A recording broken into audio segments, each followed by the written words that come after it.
Hey there, Sharon Horne-Ellstrom here, but you can call me Pajama Grandma. In case we haven't met yet, go ahead and put hashtag pajama in the comments below.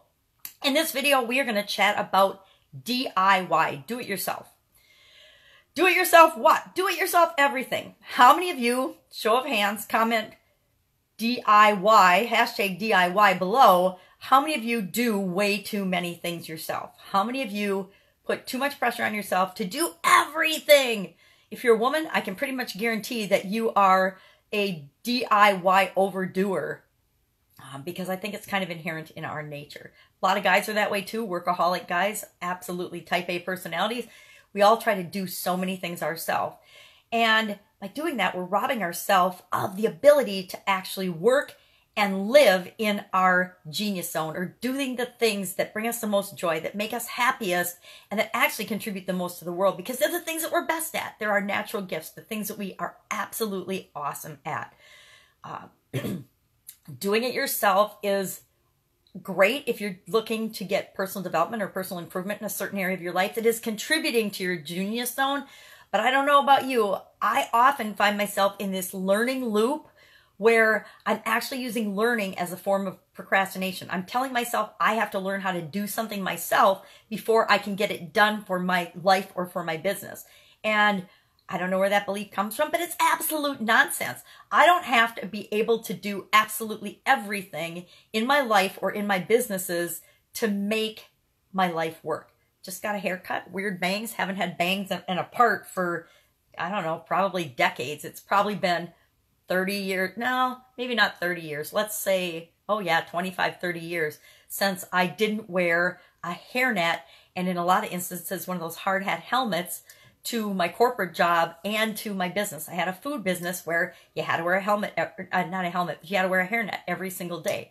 So I didn't have a part. I certainly didn't have bangs, and mostly my hair was in a ponytail for the last 30 years. So this is a massive change, but I didn't cut my own hair. I went to the salon yesterday and I said, you are the expert, do whatever you want to my hair, because I have no idea what to do to it. So this is what I got. I don't know, I got to get used to it. I'm not used to the bangs. I'm not used to the part. I'm not used to anything. I don't know how to fix it. You guys, you might know what I'm talking about. When you go to the salon and she makes it look awesome. It looked really great yesterday, and then today I had to do it myself. Do it myself, do it yourself, and it doesn't look the same, because sometimes we need the expert to do it for us and teach us how to do it. So I'm going to actually have to go out and say, okay, go back and see her and say, Megan, how do I fix this? What do I do with this hair? Because I have no clue. I've been wearing a ponytail and a hairnet and a hard hat for 30 years, and so this is foreign to me. But we need to be more open to saying, I'm going to do this myself if it's adding value to my life and to my business that nobody else can do better than I can. That is a very different question than telling myself I have to do everything myself, from a lack and scarcity mentality to asking myself, I don't have to do everything myself. How can I get this done? How can I cause this to be done or happen in my life or in my business? It's a lot more fun and a lot more empowering way to look at things. So that's my little rant about doing it yourself today. I'm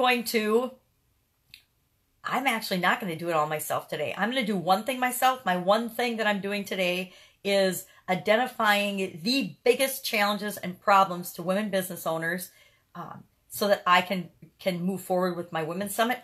But my Women's Summit is going to be a huge stretch my comfort zone, get out of my do-it-yourself mode, because I don't know how to do most of the pieces to put this together.